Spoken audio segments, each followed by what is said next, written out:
Hello friends, welcome to the Storybook YouTube channel. Today's story is Aladdin Story Part 4. Aladdin descended the steps, and opening the door, found the three halls just as the African magician had described.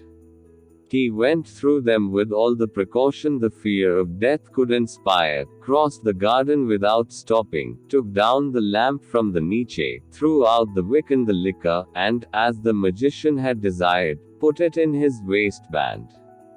But as he came down from the terrace, seeing it was perfectly dry, he stopped in the garden to observe the trees, which were loaded with extraordinary fruit, of different colors on each tree. Some bore fruit entirely white, and some clear and transparent as crystal. Some pale red, and others deeper, some green, blue, and purple, and others yellow. In short, there was the fruit of all colors. The white were pearls. The clear and transparent, diamonds, the deep red, rubies. The paler, bulbous rubies, the green, emeralds, the blue, turquoises, the purple, amethysts, and the yellow, topazes. Aladdin, ignorant of their value, would have preferred figs, or grapes, or pomegranates, but as he had his uncle's permission, he resolved to gather some of every sort. Having filled the two new purses his uncle had bought for him with his clothes, he wrapped some up in the skirts of his vest and crammed his bosom as full as it could hold. Aladdin, having thus loaded himself with riches of which he knew not the value, returned through the three halls with the utmost precaution, and soon arrived at the mouth of the cave, where the African magician awaited him with the utmost impatience. As soon as Aladdin saw him, he cried out, "Pray, uncle, lend me your hand to help me out." "Give me the lamp first," replied the magician, "it will be troublesome to you."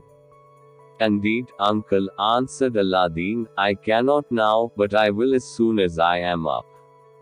The African magician was determined that he would have the lamp before he would help him up.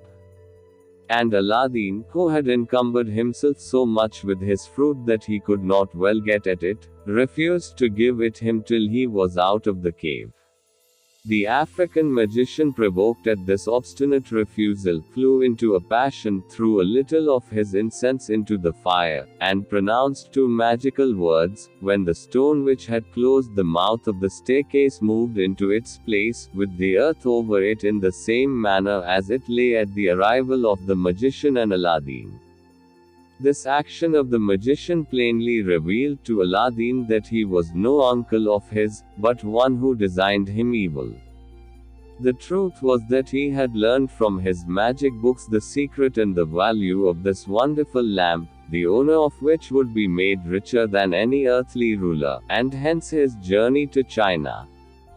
His art had also told him that he was not permitted to take it himself but must receive it as a voluntary gift from the hands of another person. Hence he employed young Aladdin and hoped by a mixture of kindness and authority to make him obedient to his word and will. When he found that his attempt had failed, he set out to return to Africa, but avoided the town, lest any person who had seen him leave in company with Aladdin should make enquiries after the youth. Aladdin, being suddenly enveloped in darkness, cried, and called out to his uncle to tell him he was ready to give him the lamp. But in vain, since his cries could not be heard. He descended to the bottom of the steps, with a design to get into the palace, but the door, which was opened before by enchantment, was now shut by the same means. He then redoubled his cries and tears, sat down on the steps without any hopes of ever seeing light again, and in an expectation of passing from the present darkness to a speedy death. In this great emergency, he said, there is no strength or power but in the great and high God. And in joining his hands to pray, he rubbed the ring which the magician had put on his finger. Immediately a genie of frightful aspect appeared, and said, "What wouldst thou have? I am ready to obey them."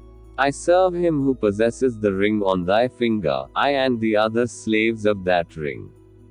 At another time Aladdin would have been frightened at the sight of so extraordinary a figure, but the danger he was in made him answer without hesitation, "Whoever thou art, deliver me from this place." He had no sooner spoken these words than he found himself on the very spot where the magician had last left him, and no sign of cave or opening, nor disturbance of the earth. Returning God thanks to finding himself once more in the world, he made the best of his way home. When he got within his mother's door, the joy of seeing her and his weakness for want of sustenance made him so faint that he remained for a long time as dead. As soon as he recovered, he related to his mother all that had happened to him, and they were both very vehement in their complaints of the cruel magician. Aladdin slept very soundly till late the next morning, when the first thing he said to his mother was that he wanted something to eat, and wished she would give him his breakfast. "Alas, child," said she, "I have not a bit of bread to give you. You ate up all the provisions I had in the house yesterday, but I have a little cotton, which I have spun. I will go and sell it, and buy bread and something for our dinner." "Mother," replied Aladdin, "keep your cotton for another time, and give me the lamp I brought home with me yesterday. I will go and sell it, and the money I shall get for it will serve both for breakfast and dinner, and perhaps supper too." Aladdin's mother took the lamp, and said to her son, "Here it is, but it is very dirty. If it was a little cleaner, I believe it would bring something more." She took some fine sand and water to clean it, but had no sooner begun to rub it than in an instant a hideous genie of gigantic size appeared before her, and said to her in a voice of thunder, "What wouldst thou have? I am ready to obey thee as thy slave, and the slave of all those who have that lamp in their hands, I and the other slaves of the lamp." Aladdin's mother, terrified at the sight of the genie, fainted. When Aladdin, who had seen such a phantom in the cavern, snatched the lamp out of his mother's hand and said to the genie boldly, "I am hungry. Bring me something to eat." The genie disappeared immediately, and in an instant returned with a large silver tray, holding 12 covered dishes of the same metal, which contained the most delicious viands, 6 large white bread cakes on 2 plates, 2 flagons of wine, and 2 silver cups.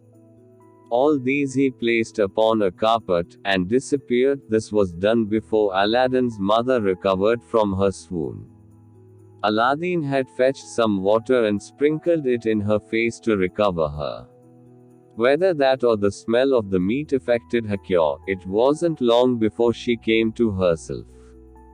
"Mother," said Aladdin, "be not afraid, get up and eat. Here is what will put you in heart, and at the same time satisfy my extreme hunger." Thanks for watching. For more stories, like, share and